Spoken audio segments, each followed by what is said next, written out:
Ya, sidang pra-peradilan sejumlah aktivis di Pengadilan Negeri Jakarta Selatan diwarnai kericuhan. Protes terjadi karena majelis hakim menolak seluruh permohonan yang diajukan oleh aktivis.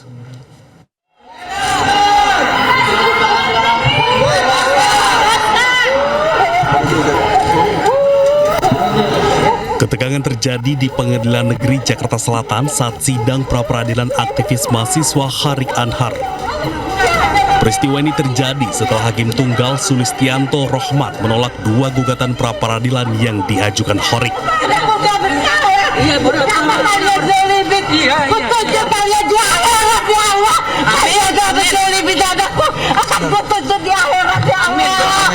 Sejumlah pengunjung sidang yang tak terima dengan putusan itu protes di ruang sidang. Kita sudah mendengar putusan Hakim Tunggal pra-peradilan. Tentu kami sangat kecewa dengan hasil putusan ini, gitu ya. Saya ingin menyampaikan kepada publik bahwa sudah tidak ada tempat bagi para kelompok kritis di negara ini. Sudah tidak ada tempat bagi aktivis pro demokrasi yang terus mengawasi pelaksanaan kebijakan di negara ini. Kami selalu konsisten untuk mengatakan bahwa Del Pedro dan 3 tersangka lainnya adalah tahanan politik.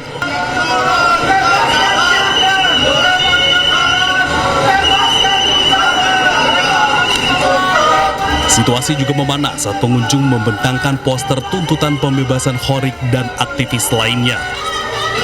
Mereka menolak keluar sehingga memaksa petugas keamanan menghalau mereka keluar ruang sidang.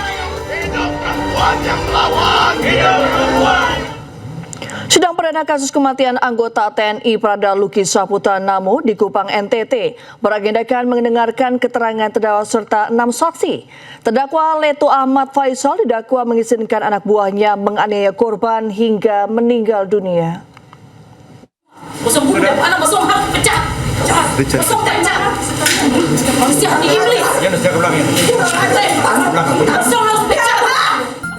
Sambil memeluk foto anaknya, Ibu Prada Luki Saputra Namo, Sepriana Paulina Mirpe, sempat histeris karena tak kuasa menahan amarah saat hendak dipanggil masuk ruang sidang untuk mengambil sumpah bersama para saksi lainnya.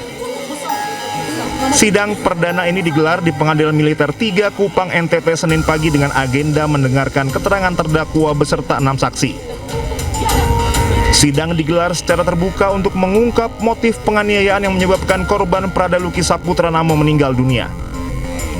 Pengadilan militer juga menghadirkan 4 saksi dari TNI dan 2 orang lainnya yakni ayah dan ibu kandung Prada Luki Saputra Namo.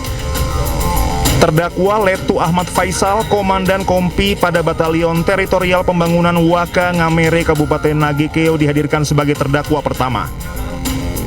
Ia didakwa mengizinkan anak buahnya menganiaya Prada Luki sehingga menyebabkan korban mengalami luka serius.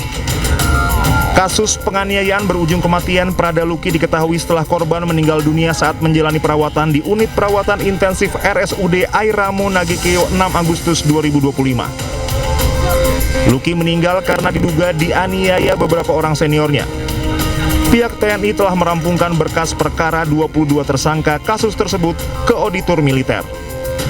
Dari Kupang, Nusa Tenggara Timur, Eman Suni iNews melaporkan. Terdakwa pelaku kekerasan seksual di RSHS Bandung, Dr. Priguna, dituntut 11 tahun penjara. Terdakwa perkara tindak pidana kekerasan seksual, Dr. Priguna Anugrah Pratama, Senin pagi menjalani sidang tuntutan di Pengadilan Negeri Bandung pada Senin pagi. Dengan alasan menghormati hak terdakwa, sidang digelar secara tertutup. Jaksa menuntut Priguna 11 tahun penjara dan denda 100 juta rupiah. Priguna juga diwajibkan membayar restitusi 137 juta lebih kepada 3 korban. Maret lalu, Dr. Priguna diduga melakukan kekerasan seksual terhadap 3 perempuan di Rumah Sakit Hasan Sadikin, Bandung. Kuasa hukum terdakwa mengatakan akan melakukan nota keberatan. saya lihat dan saya dengar sekilas itu masih ada beberapa hal yang memang fakta di persidangan yang belum diurai oleh penuntut umum, sehingga kami nanti diberikan kesempatan pada saat nota pembelaan ini kami akan menyampaikan hal-hal tersebut ya di nota pembelaan, sehingga akhirnya kami berharap akan ada keputusan yang seadil-adilnya ya. Kuasa hukum Nadiem Makarim membantah grup WhatsApp Mas Menteri digunakan untuk proyek pengadaan laptop berbasis Chromebook. Namun hal ini bertolak belakang dengan Kejagung yang menyebut grup tersebut dibuat sebelum Nadiem jadi menteri.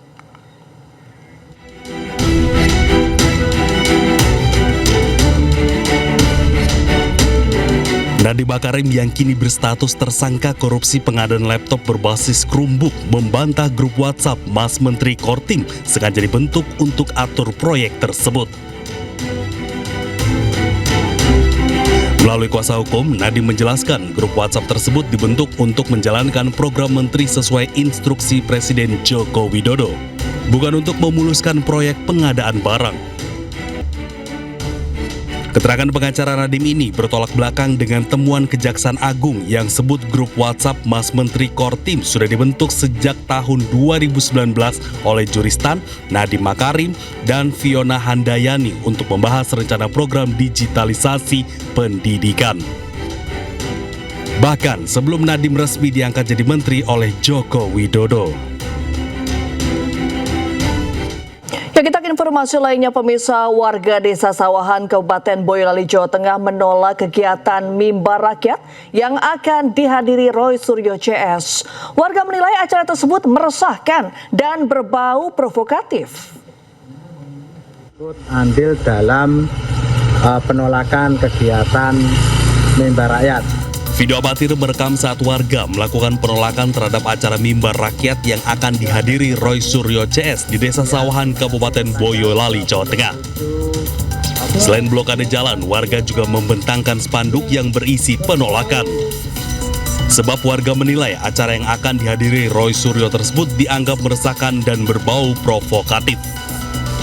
Selain itu, warga menilai Mimbar Rakyat tidak sesuai dengan hati nurani rakyat karena bisa memecah belah bangsa.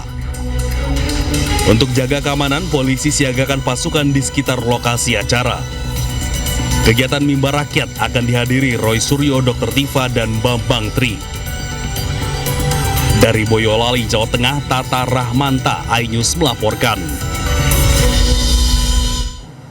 Pemirsa, ironis bantuan sosial yang diberikan untuk meningkatkan kesejahteraan masyarakat nyatanya malah dijadikan modal judi online.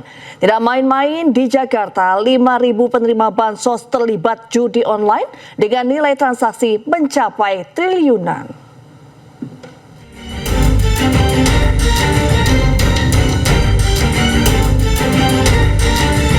Pemberian bansos sejatinya untuk menanggulangi kemiskinan dan membantu memenuhi kebutuhan sehari-hari. Namun sayangnya, banyak yang menyalahgunakan bansos dari pemerintah untuk judi online. Di Jakarta sendiri, ada 602.000 warga Jakarta yang terlibat judi online. 5.000 diantaranya tercatat sebagai penerima bansos. Nilai transaksinya mencapai 3,12 triliun rupiah. Pemerintah Provinsi Jakarta pun akan mencabut penerima bansos yang terlibat judi online. Nah, ini 5.000 diantaranya diduga penerima bansos. Sedih Pak. Terpaksa kita cabut ini. Kita ngeluarin anggaran untuk subsidi bansos buat KJP, KJMU, BPJS. Digunakan, memang nggak semua. Yang kita keluarkan itu misalnya ke KJP 700.000, KJMU 600.000, tapi masih ada sekitar 15.000. Akhirnya uang kita ini, uang bansos ini larinya ke judi online. Nah, ini prihatin kita. Sementara itu, PPATK juga mencatat jumlah pemain judi online di tahun 2025 mencapai 8,8 juta orang. 71,6% pemain judi online berpenghasilan di bawah 5 juta rupiah.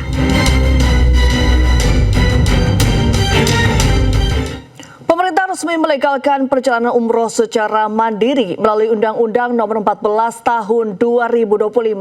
Namun kebijakan ini menuai pro dan kontra karena dianggap bisa mematikan travel umroh.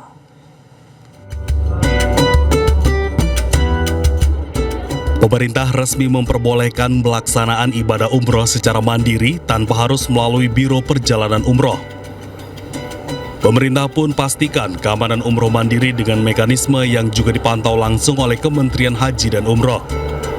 Mereka harus juga terdaftar atau melaporkan atau melakukan pemesanan, misalnya hotel, kemudian layanan-layanan lainnya di Saudi Arabia melalui sistem nusuk yang terintegrasi antara Kementerian Haji Arab Saudi dengan Kementerian Haji Indonesia, sehingga kita bisa mendapat data yang benar terkait dengan jamaah umroh yang berangkat ke Saudi Arabia, dan kita bisa melakukan perlindungan terhadap jamaah-jamaah umroh tersebut.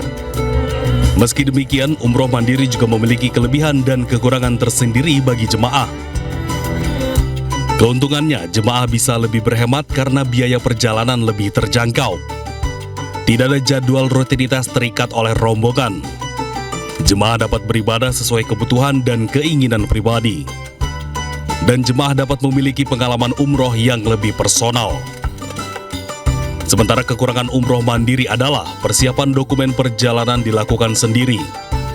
Perjalanan mandiri berisiko tersesat, kesulitan berkomunikasi dengan warga lokal hingga penipuan.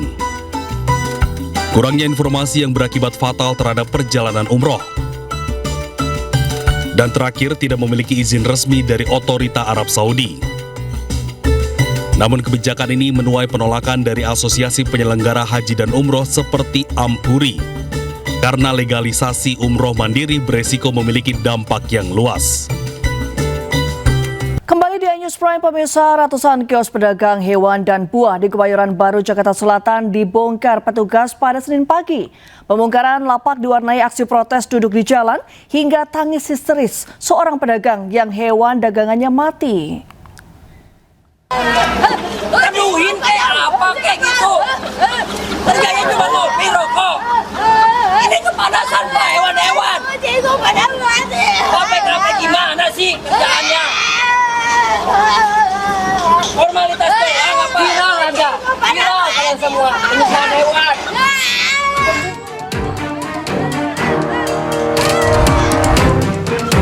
Pemerintah Kota Jakarta Selatan mulai membongkar lapak pedagang Pasar Barito di Kebayoran Baru Senin pagi. Penertiban bangunan ini sebagai bagian revitalisasi Taman Ayodhya, Taman Langsat, dan Taman Leuser. Penertiban dilakukan tim penertiban terpadu tingkat Kota Administrasi Jakarta Selatan yang terdiri dari unsur Polri, TNI, Satpol PP, dan instansi terkait. Pembongkaran dilakukan setelah para pedagang tidak mengindahkan 3 surat peringatan yang disampaikan Satpol PP Jakarta Selatan untuk mengosongkan tempat usaha dan menempati lokasi yang telah disediakan di Sentra Fauna dan Kuliner Lenteng Agung. Pada mati pak. Ini penyiksaan semuanya pak. Kerja lu mana? Kerjaannya apa? Aparat atau pemerintah nih, lihat.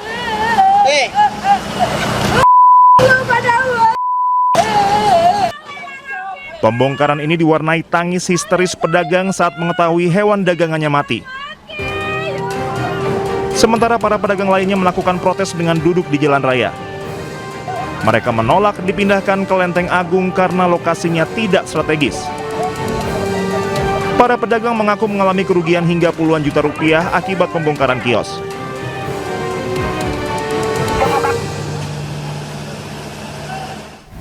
Ya, sementara itu pembangunan Sentra Fauna dan Kuliner Lenteng Agung Jakarta Selatan yang menjadi tempat relokasi para pedagang Pasar Barito hingga hari ini belum sepenuhnya siap. Baru beberapa kios yang sudah bisa ditempati.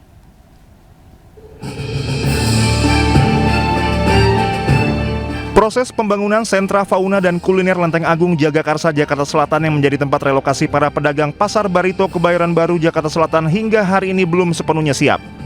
Sejumlah pekerja masih merapikan halaman dan akses menuju Sentra Fauna dan Kuliner Lenteng Agung. Hingga Senin pagi, belum ada satupun pedagang hewan barito yang direlokasi meski seluruh kios mereka di Jalan Barito, Kebayoran Baru, Jakarta Selatan telah dibongkar. Secara keseluruhan, sentra fauna dan kuliner Lenteng Agung belum bisa ditempati pedagang barito yang direlokasi. Hanya beberapa kios yang sudah siap, sementara penataan beberapa kios lainnya telah memasuki tahap akhir. Lahan seluas kurang lebih 8.000 meter persegi ini merupakan aset dari Dinas Pertamanan dan Kehutanan Provinsi DKI Jakarta. Sebelumnya lahan ini dimanfaatkan masyarakat sekitar sebagai area urban farming. Proses pembangunan ini sendiri mulai dilakukan Pemkot Jakarta Selatan sejak awal Agustus lalu. Dari Jakarta, Helmi Sajangbati, Anyus melaporkan. Ya, kita ke informasi selanjutnya, pemirsa. Menteri Keuangan Purbaya Yudi Sadewa akan menertibkan impor pakaian bekas ilegal sekaligus mengancam memasukkan importir nakal ke daftar hitam secara permanen.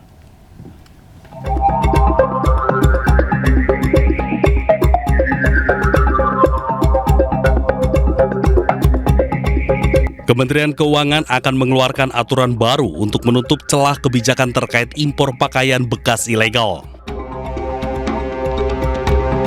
Purbaya mengaku aturan terbaru tersebut akan dikeluarkan dalam waktu dekat untuk mendorong pembenahan impor dan mendukung industri dalam negeri. Purbaya pun memastikan akan menindak tegas segala bentuk pelanggaran kebijakan impor yang akan segera diperbarui demi menekan masuknya barang ilegal. Disebut balpres itu kan, itu akan dilarang, dan saya pernah bilang kan, tanya ke orang bea cukai apa hukumannya hanya ditaruh di mereka, barangnya dimusnahkan terus orangnya dipenjara. Saya bilang saya rugi, cuma udah ngeluarin uang buat musnahin barang terus masih makan orang lagi. Jadi nanti barangnya dimusnahkan, orangnya denda, dipenjara juga, dan akan di blacklist. Sementara itu, Gubernur Jakarta Pramono Anung mendukung langkah pemerintah. Menurut Pramono, praktik jual beli barang bekas itu merugikan. Pramono juga berjanji Pemprov Jakarta akan memberi pendampingan kepada para pedagang yang terdampak.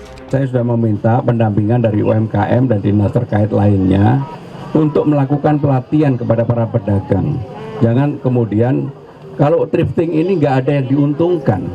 Jadi apa yang menjadi larangan, apa yang menjadi nanti kalau memang ada operasi, malah pemerintah Jakarta akan memberikan pendampingan kepada pemerintah pusat untuk melakukan pembersihan terhadap thrifting. Rencana pembenahan impor muncul setelah Menteri Keuangan memantau langsung sistem impor-ekspor CISA yang dimiliki Bea Cukai pada pekan lalu. Purbaya pun memastikan pihaknya akan tegas menindak segala bentuk pelanggaran yang masih terjadi hingga saat ini. Dari Jakarta, Raharjo Patmo, Rizky Solahuddin, iNews melaporkan. Sementara itu, sejumlah pembeli dan pelaku usaha barang bekas kecewa atas rencana pemerintah menertibkan barang bekas. Dan berikut laporan jurnalis Jen Cayani dan juru kamera Ari Setiawan dari Pasar Senen, Jakarta. Pemirsa, Menteri Keuangan Purbaya Yudi Sadewa mengumumkan kebijakan tegas mengenai larangan impor pakaian bekas. Dan kebijakan ini bertujuan untuk menekan peredaran barang ilegal sekaligus memperkuat industri tekstil dan UMKM dalam negeri. Nah, saat ini sekarang saya berada di Pasar Jaya Senin, tempat di mana atau lokasi di mana masyarakat memburu untuk membeli pakaian bekas atau yang biasa disebut dengan thrifting. Nah, ini kalau aktivitas yang ada di sini memang dari para pedagang masih aktif berjualan pakaian bekas atau thrifting, dan juga masih banyak sekali diburu oleh masyarakat yang ingin membeli baju-baju bekas atau baju-baju second yang terkenal dengan harganya yang murah. Respon dari pedagang maupun juga pembeli memang cukup keberatan kalau harus digantikan barang yang semula barang impor atau baju bekas impor, kalau digantikan dengan baju bekas dari lokal, dari dalam negeri, ini mereka keberatan. Kalau dari sisi pedagang, ini mereka menyampaikan kalau barang impor ini lebih murah, kemudian kualitasnya juga lebih bagus. Sementara kalau dari sisi para pembeli mengaku mereka keberatan kalau akan digantikan barangnya dengan baju-baju dari dalam negeri, karena nanti modelnya akan berbeda, jenisnya akan berbeda, tidak menutup kemungkinan juga harganya akan berbeda, lebih mahal. Sementara itu dari Jakarta, Jen Cahyani bersama juru kamera Aris Setiawan, iNews melaporkan. Informasi selanjutnya pemirsa, Menteri Keuangan Purbaya Yudi Sadewa membalas kritik yang dilontarkan mantan Kepala Kantor Komunikasi Kepresidenan Hasan Nasbi. Purbaya mengklaim berhasil mengembalikan kepercayaan publik melalui gaya koboi-nya. Mantan Kepala Kantor Komunikasi Kepresidenan Hasan Nasbi mengkritik gaya komunikasi Menteri Keuangan Purbaya Yudi Sadewa. Hasan mengatakan, gaya komunikasi Purbaya yang sering menyenggol sesama pejabat pemerintah lain bisa melemahkan soliditas pemerintah. Ia juga menilai sesama pejabat publik tak boleh saling baku tikam di ruang publik, apalagi dengan komunikasi koboi yang kerap dilakukan oleh Purbaya. Ini kalau kita bicara dalam konteks pemerintah ya, sesama anggota kabinet, sesama pemerintah nggak bisa kalau menurut saya baku tikam terus-menerus di depan umum. Karena itu akan melemahkan pemerintah. Kita kalau mau baku tikam di ruang tertutup, mau saling koreksi, mau saling marah-marah, mau saling debat, mau tunjuk-tunjukkan di ruang tertutup. Tapi kalau di ruang terbuka, kita nanti akan mengentertain orang yang tidak suka dengan pemerintah. Kemudian mengatakan, wah ini bagus nih, mengentertain orang yang tidak suka dengan pemerintah. Mungkin kita nggak dapat cercaan makian dari pendukung pemerintah karena mereka menahan diri. Jadi kesannya kita mendapatkan dukungan dari semua orang. Tapi lama-lama kalau ini diteruskan itu bisa membuat pemerintah kelihatan lemah. Kritik Hasan Nasbi langsung dibayar tunai oleh Purbaya. Menteri Koboi ini menunjukkan data indeks kepercayaan konsumen pada pemerintah yang saat ini mulai membaik. Purbaya mengklaim gaya ceplas-ceplosnya berhasil membalikan sentimen masyarakat ke pemerintah dengan positif. Ini sama ini ada korelasinya. Ketika ekonomi buruk, mereka nggak suka pemerintah. Makanya banyak demo besar-besaran. Tapi ketika mulai balik, mereka juga senang ke pemerintah. Jadi sepertinya saya koboi, tapi yang saya lakukan adalah mengembalikan kepercayaan masyarakat ke pemerintah. Itu juga atas pemerintah Bapak Presiden. Jadi saya nggak berani gerak sendiri. Jangan dianggap saya koboi, saya hanya perpanjangan tangan dari Bapak Presiden, kira-kira begitu. Dengan versi yang lebih halus malah. Dengan percaya diri, Purbaya menambahkan bahwa apa yang ia lakukan saat ini adalah perpanjangan tangan dari Presiden Prabowo Subianto. Hasilnya, apa yang dilakukan oleh Purbaya berhasil mendapat sentimen positif dari masyarakat. Tim Liputan iNews melaporkan. Sementara itu, Menteri Dalam Negeri Tito Karnavian menyoroti rendahnya serapan anggaran di sejumlah daerah. Tito mengingatkan para sekretaris daerah lebih bijak dalam menyerap anggaran untuk kepentingan masyarakat.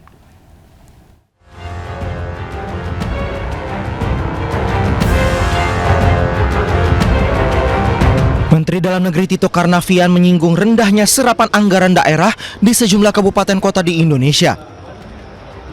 Hal itu diungkapkan Tito saat memberikan pengarahan di hadapan 1.104 sekretaris daerah Kepala Bapeda se-Indonesia di kampus IPDN Jatinangor, Sumedang pada Senin pagi.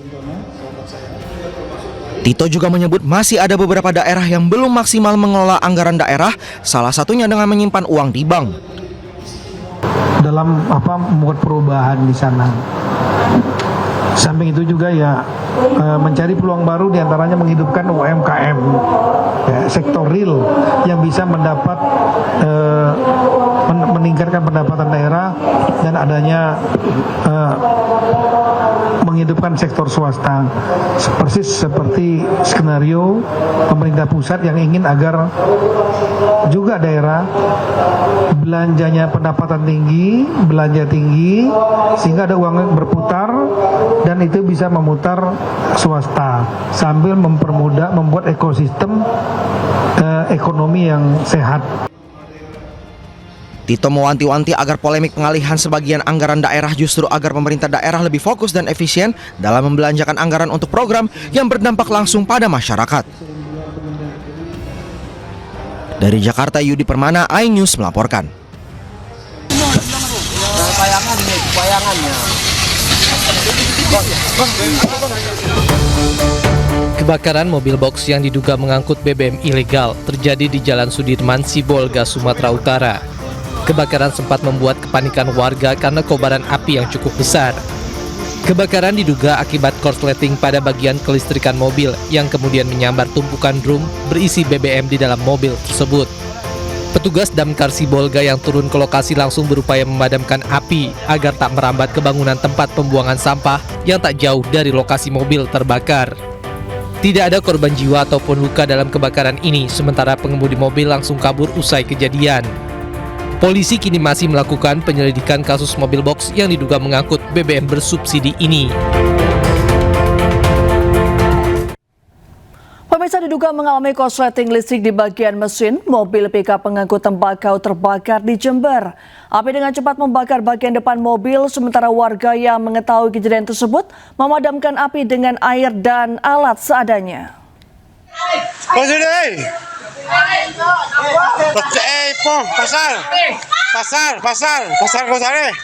Sebuah mobil pickup pengangkut tembakau terbakar di Jalan Raya Pakusari, Jember, Jawa Timur. Api muncul di bagian depan mobil, sementara sang sopir berhasil keluar saat api mulai membesar. Warga pun memadamkan api dengan air dan alat seadanya. Beruntung hujan mengguyur kawasan itu sehingga api cepat padam. Menurut saksi mata, mobil pickup tiba-tiba terguling saat melaju dari arah Mayang menuju Pakusari hingga kemudian terbakar. Diduga ada konsleting di bagian mesin saat melaju di jalur turunan bergelombang. Polres Jember pun mendatangi lokasi untuk mengolah tempat kejadian perkara. Sementara penyebab pasti kebakaran masih dalam penyelidikan. Dari Jember, Jawa Timur, Bambang Sugiarto, iNews melaporkan. Diguyur hujan tanpa henti, 3 kecamatan dan 10 desa di Kabupaten Pati terendam banjir. Ketinggian air terus bertambah dan melumpuhkan seluruh aktivitas warga yang terdampak banjir. Ya Allah.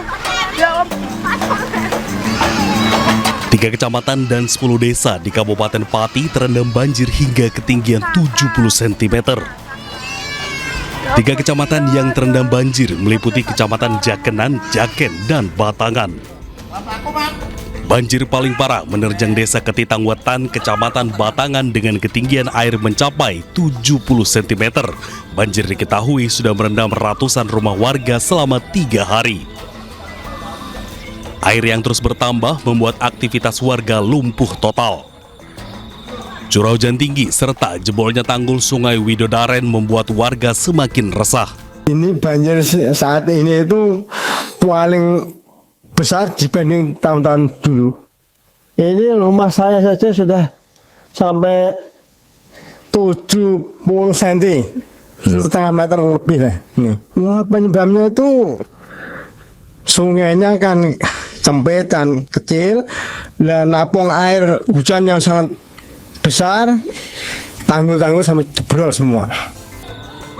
Ketinggian air di beberapa desa dan kecamatan terus mengalami kenaikan karena curah hujan masih tinggi dan banyak tanggul sungai yang jebol. Warga berharap penanganan banjir dapat dilakukan secara permanen agar bencana tahunan ini tidak terulang kembali. Sementara banjir di Jalan Pantura, Kaligawe Raya, Semarang, Jawa Tengah semakin meluas. Hingga hari ini debit air masih menggenangi sejumlah wilayah dan mengganggu aktivitas warga. Jalan Kaligawe selesai hujan tadi malam, tepatnya di depan pintu masuk RS Agung. Genangan air hingga kini masih menggenangi wilayah Kaligawe, Semarang, Jawa Tengah. Banjir tidak hanya menggenangi jalan, namun juga permukiman warga. Banjir ini membuat aktivitas warga sekitar terganggu. Bahkan lalu lintas di kawasan Pantura Kaligawe sempat lumpuh. Akses jalan hanya bisa dilintasi truk besar, namun kondisinya merayap di genangan air hingga setinggi 80 cm. Kondisi ini dikeluhkan sopir truk pengangkut barang sehingga terlambat mengirim barang. Selain dikeluhkan oleh sopir truk, banjir juga dikeluhkan oleh pedagang pasar Waru Kaligawe. Pedagang terpaksa berjualan di pinggir jalan dan mengalami penurunan omset. Hal ini mereka lakukan karena pasar tempat mereka berjualan masih terendam banjir. Para pedagang pasar Waru Kaligawe ini mengaku sudah 2 hari berjualan di pinggir jalan. Akibatnya omset mereka turun selama banjir terjadi.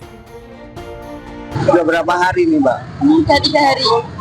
Kalau tetap di dalam nggak ada pembeli berarti ya? Ya, males masuk, Pak. Kondisi seperti ini sempat membuat pengurangan omset nggak, Mbak? Kalau jual dari sedikit. Ya, kalau misal tawar ya. Banjir dengan ketinggian 1 meter lebih melanda Kaligawai, Semarang, Jawa Tengah. Bahkan petugas harus mengevakuasi warga menggunakan perahu karet dari titik banjir. Dari Semarang, Jawa Tengah, Tim Liputan iNews melaporkan. Ya, kita ke informasi lain, pemirsa. Presiden ke-7 Joko Widodo angkat bicara soal kereta cepat Wush yang belakangan menjadi sorotan akibat besarnya beban utang dari proyek. Jokowi menjelaskan bahwa proyek kereta cepat Jakarta-Bandung dikerjakan karena kemacetan Jakarta yang sudah sangat parah. Jokowi menilai transportasi massal tidak bisa dilihat dari laba, melainkan juga dari manfaat sosial. Jokowi menyebut utang kereta cepat Jakarta-Bandung bisa berkurang seiring berjalannya waktu dan peningkatan jumlah penumpang. Kalau penumpangnya sekarang per hari kan kayak bus itu sudah 19.000 dan sudah mencapai penumpang sampai 12 juta penumpang. Itu kalau setiap tahun naik orang berpindah, ya kerugiannya akan semakin mengecil. Ini kan baru tahun pertama. Ya, saling lempar kewajiban bayar utang kereta cepat Jakarta-Bandung terjadi. Menteri Keuangan tetap enggan membayar utang PT KCIC menggunakan APBN.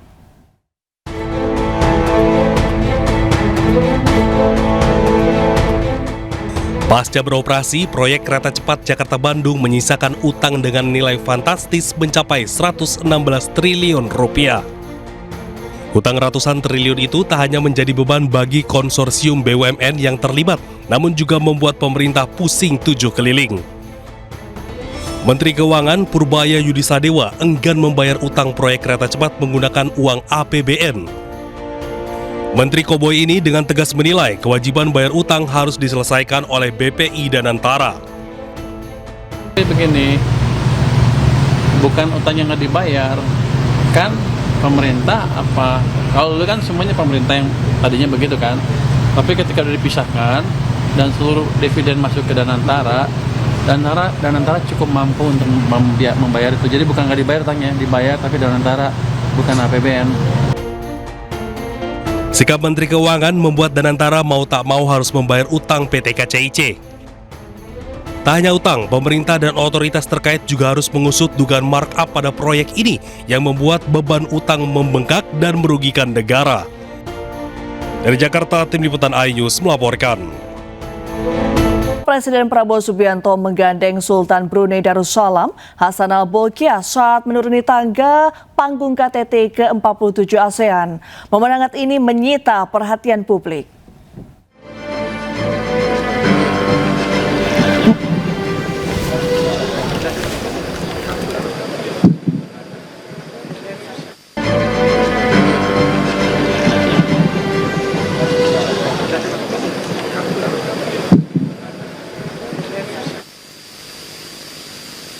Masih Pak.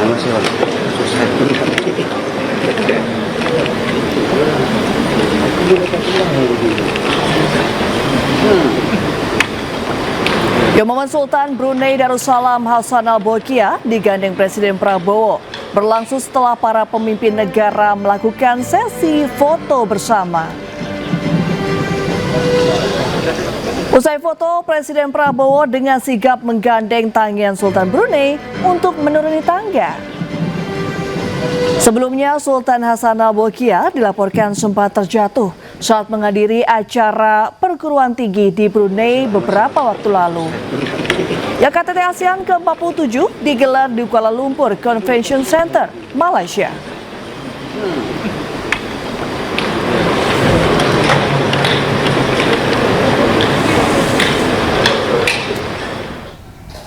Di hadapan seluruh pemimpin negara peserta KTT ke-47 ASEAN, Presiden Amerika Serikat Donald Trump kembali memuji Presiden Prabowo Subianto. Trump memuji kepemimpinan Prabowo yang aktif mewujudkan perdamaian di Timur Tengah. Indonesia continues to be a central voice in ASEAN's geopolitical identity and global engagement. Lagi-lagi Presiden Amerika Serikat Donald Trump memuji kepemimpinan Presiden RI Prabowo Subianto. Kali ini pujian Trump meluncur dalam momen KTT ke-47 ASEAN di Kuala Lumpur, Malaysia. Trump menyebut Prabowo ikut aktif dalam mewujudkan perdamaian di Timur Tengah, termasuk menyelamatkan jutaan nyawa di Gaza, Palestina. Trump juga berterima kasih kepada Indonesia, Malaysia, dan Brunei Darussalam. I want to thank Malaysia and Brunei as well as my friend, President Prabowo of Indonesia, for their incredible support of these efforts to secure the new day for the Middle East. It really is a new day. There's never been a period of time like this. The Middle East will have peace after 3,000 years. This is a very strong peace. It's going to be an everlasting peace. Sebelumnya, Trump memuji Prabowo dalam berbagai kesempatan, di antaranya saat sidang umum PBB di Amerika Serikat pada 23 September dan saat KTT Perdamaian Gaza di Mesir 13 Oktober lalu. Prabowo disebut Trump sebagai pria tangguh dan berapi-api dalam mendukung kemerdekaan Palestina.